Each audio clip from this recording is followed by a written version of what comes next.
Hello viewers, welcome back to the Moose Mobile Auto Repair channel. And today I have a 2013 Honda Odyssey, and it has a 3.5 liter engine. And today we are going to be doing the transmission service.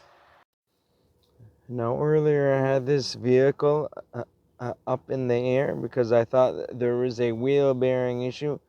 So anyhow, yeah, the ABS and the traction lights are on at the moment, and the e-brake or the parking brake light is on. So anyhow, if you haven't driven the vehicle yet, you probably want to go for a road test to warm up the transmission to get it to operating temperature. And you could also go through the gears as well and just wait for the vehicle and the transmission to warm up for some time.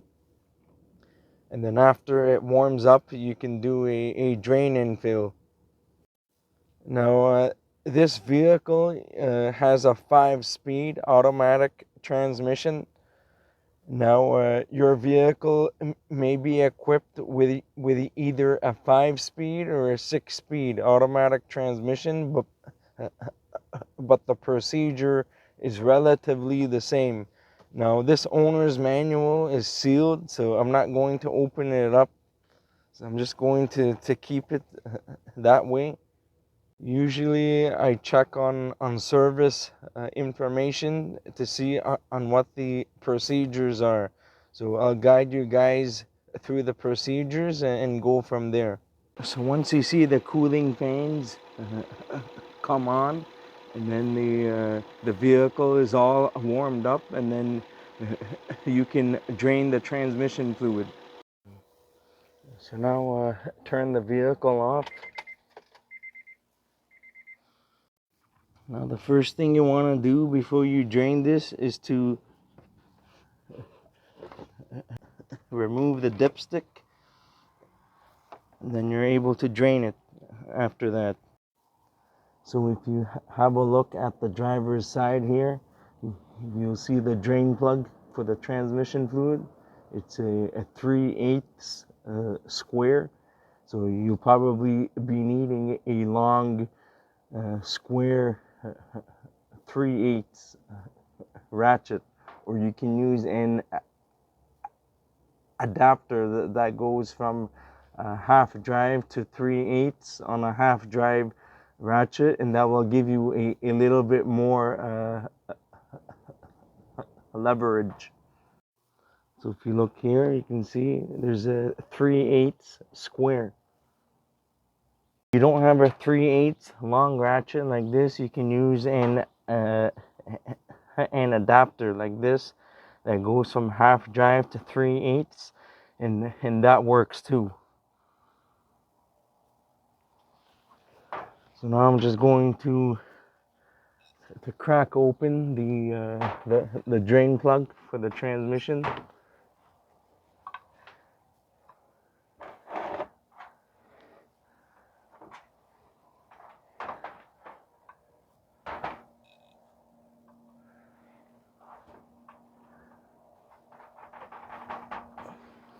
Make sure it's in all the way.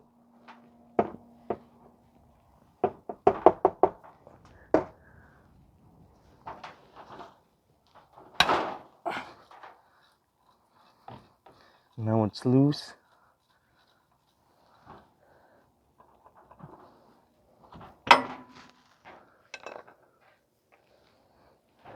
Grab yourself a drain pan, and you'll need to drain the fluid.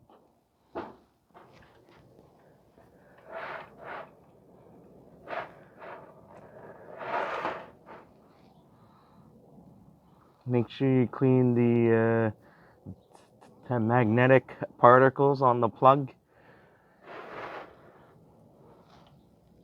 And also, you will need to replace the drain gasket for this. I don't have a new one, so I'm just going to reuse this, but you're supposed to replace the drain gasket every time you do the service.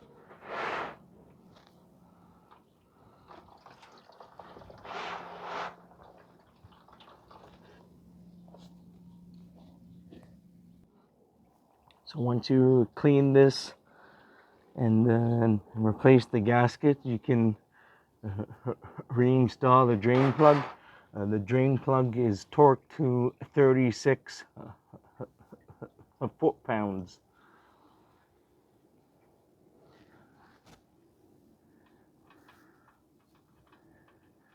If you don't have a torque wrench, you can just tighten it until it's snug, and then that should be okay. Otherwise, you should torque this to 36.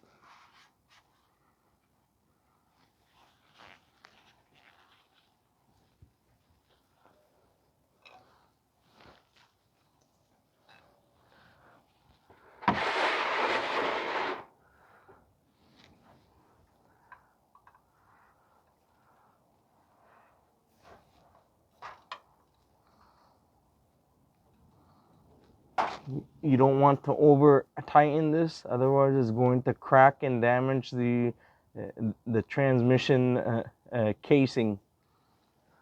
If you're not able to fit a torque wrench in there, you can use a small adapter to, to to torque the drain plug to 36. There you go.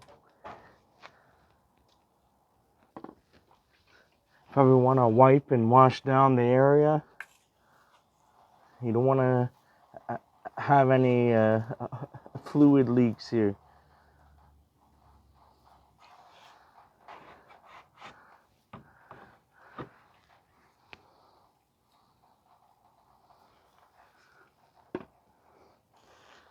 This transmission is the 5-speed transmission. I'm not sure if the 6-speed is a little bit different, but the procedure is relatively the same.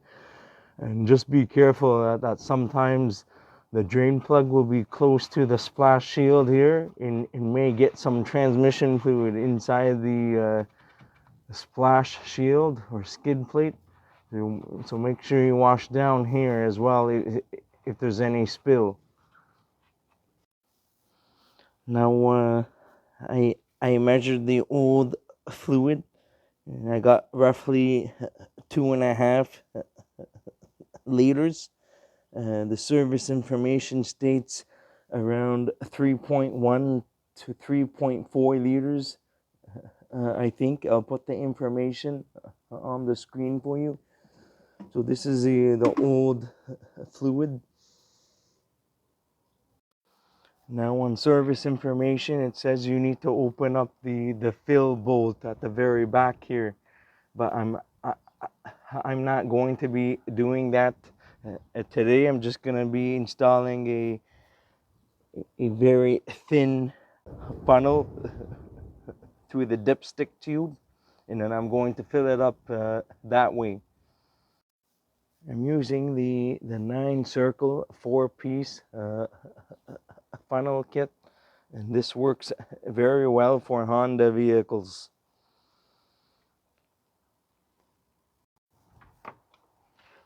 So now I'm just gonna install the end of this tube down into the dipstick hole.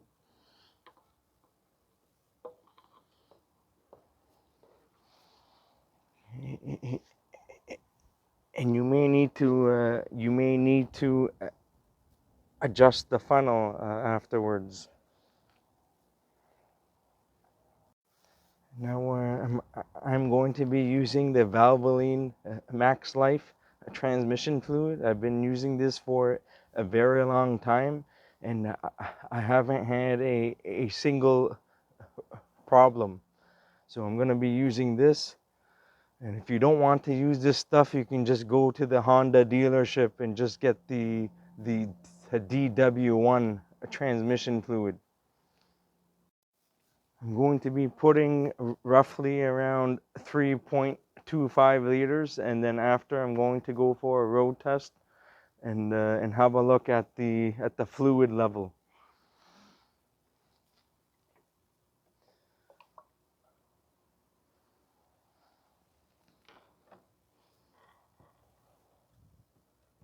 You only want to put a tiny amount in first and make sure it's not dripping out.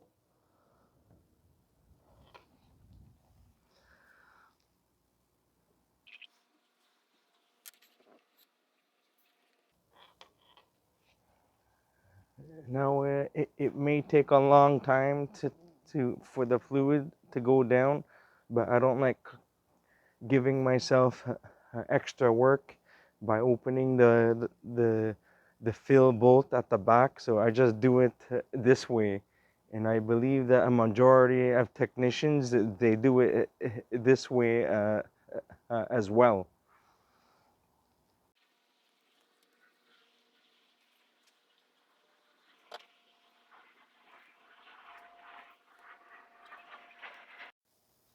So once you're all done, you can just wipe down the dipstick and reinsert it into the dipstick tube, and then we are going to go for a drive and have a look at the transmission fluid level afterwards.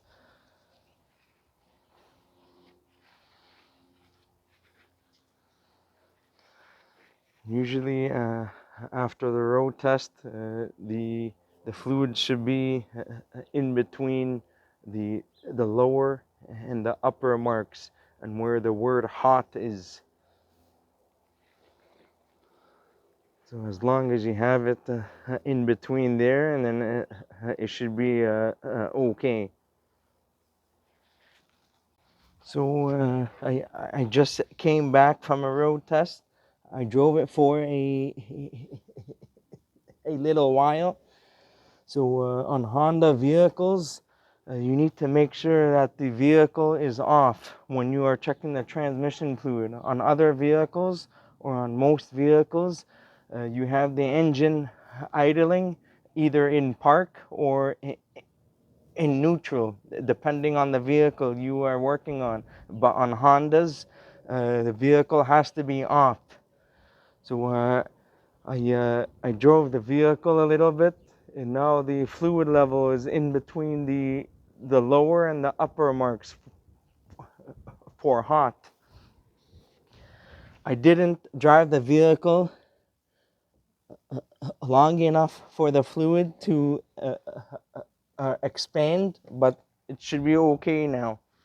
It's somewhere closer to the lower mark here, but when I drive the vehicle more, it's going to expand, and it'll probably be somewhere still in the hot mark. But I'm going to check it again afterwards off camera. But all you need to know is that if you're in between the lower and the upper marks, and then you should be okay. But more preferably, you should have it at the upper mark.